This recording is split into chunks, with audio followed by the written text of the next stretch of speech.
read that, but just to reiterate, for those that, the First Virginia settlers came here 1607. They had to gain permission from the king in 1606. So he signed the Virginia Charter on April the 10th, 1606. And I told you that Stonebridge School, so we celebrated that. I was working there at the time, and we celebrated 1606 at First Landing State Park in the amphitheater. That was fun. So the charter, which you will see in Dropbox, all those things are in Dropbox, as well as I put a lot of things in your handouts. That they came here. The First Virginia Charter, third paragraph, is all about the evangelization of the native people. And you'll see some really interesting Middle English writing in that regard. They were to come from the 35th parallel, which is just above Florida, because that belonged to Spain, to the, let's see, the 40th, to like the 43rd, but it's right below Maine. So all of this East Coast was fair game for the English to come. And so I'm not exactly sure. I mean, I would want to see a debate on the idea of the Pilgrims being blown off course and ending up in a different place than they expected to be, because it was all that they were to go to the northern parts of Virginia in two different locations, no closer than 50 miles close. And I told you that they came here for a few reasons. Evangelization was the first reason. And who was the one that had the ear of the queen that got in her ear? Richard Hakluyt. He had a vision. He had a vision from God that he was so grateful for his education because he was poor. And he wasn't like poverty-stricken, but his parents did not have a title. They did not have money. They died when he was a wee boy, and his guardian was his older cousin.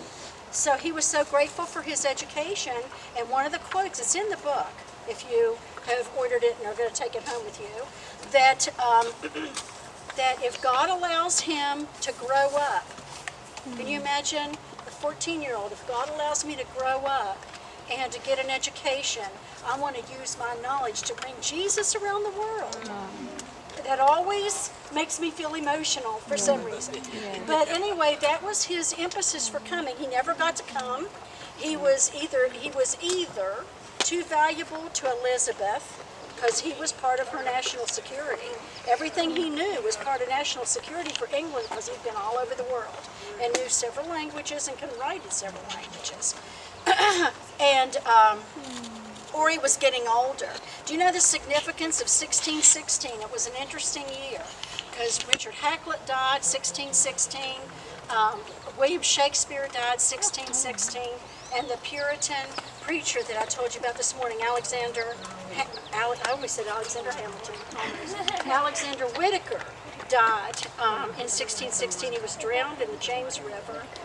And one account is that he was trying to assist and help an Indian woman, and he was drowned in the river. He was 34 years old. So, do you have any questions at this point? Yes?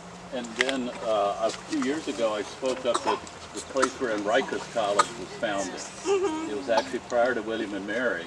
Yes. And that was founded, and they did it at the head of where the James River had, there's this waterfall. Fall line. Where the waters don't rise or fall from the ocean anymore. They hit that spot and started a university. That was the actual first one. Yep. Enriquez College, 1619. Before William and Mary. Yeah. And, Enriquez College, 1619. And the other, did you mention the commissionary idea?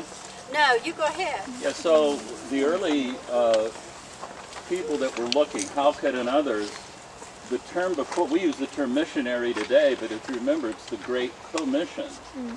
They call themselves commissionaries, the ones that were going all over the world to spread the gospel in different places. And the term, the co, got dropped. Which is a shame. In England, they're still ministers of, and now we call them secretary of. They're different. Just to let you, I want to pick up on what Chris said about April 29th, 1607. Just to let you know that in Pennsylvania, we do not discriminate. We celebrate that day at Dayspring. Well, good for you. We call it Dedication Day, and it is a significant day. So I really encourage you to put that into your calendar of acknowledgments, whether you're in a school or in your home school. Put that on the calendar. Dedication Day is what we call it. What did you call it? First Landing First Day. Landing It's when Day. they planted the cross. Right, so we talk dedicated about they the land. dedicated this continent to Jesus Christ. That's significant. When those things happen, it's not just something in the natural, it's something in the spiritual realm that occurs. So we need to proclaim that and reclaim this continent. Yes, we do. You know, the language is powerful. Yes. We read it in class, but to read that language together is very And it's in everybody's handout Yeah, we notebook. would act it And out. Janice, I'll get, if you don't have that, I've given it to you in years past, but I'll get you the handouts. One more thing I wanted to say is about Christianity being hated.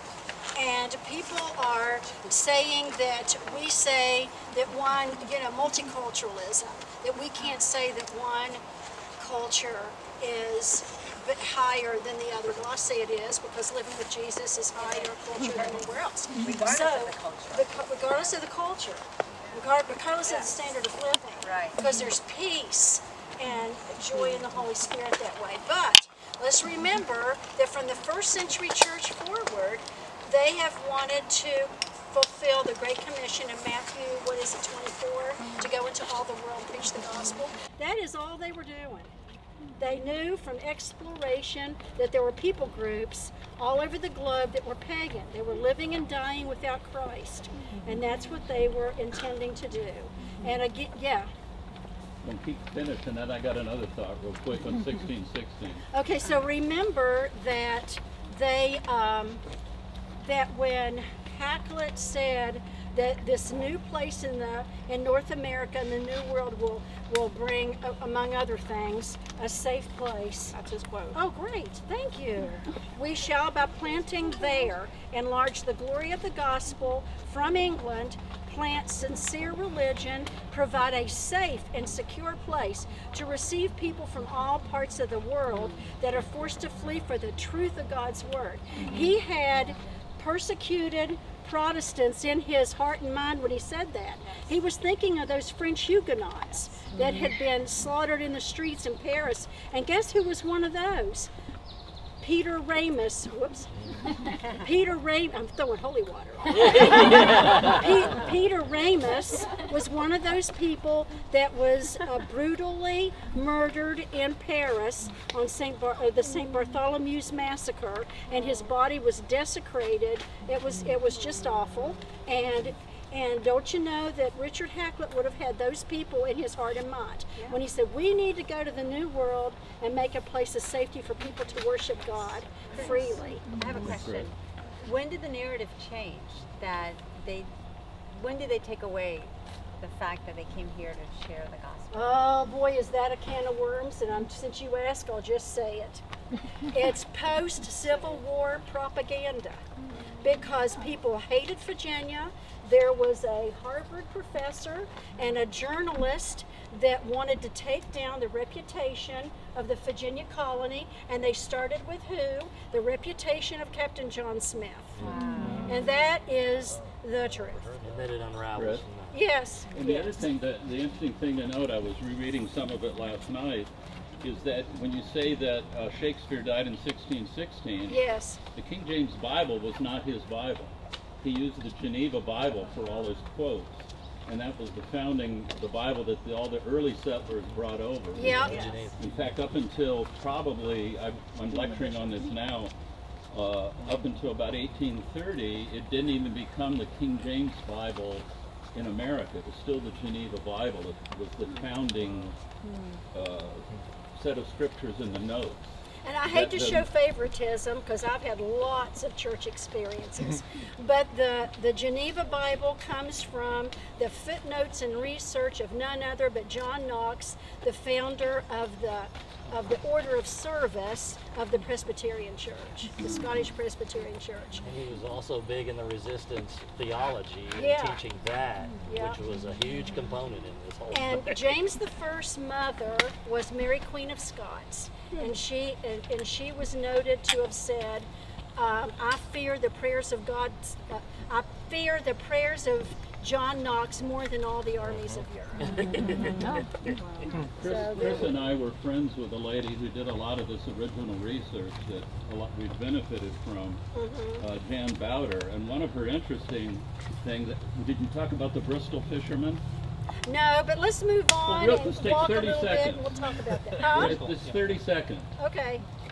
North America was known to Europe long before Christopher Columbus.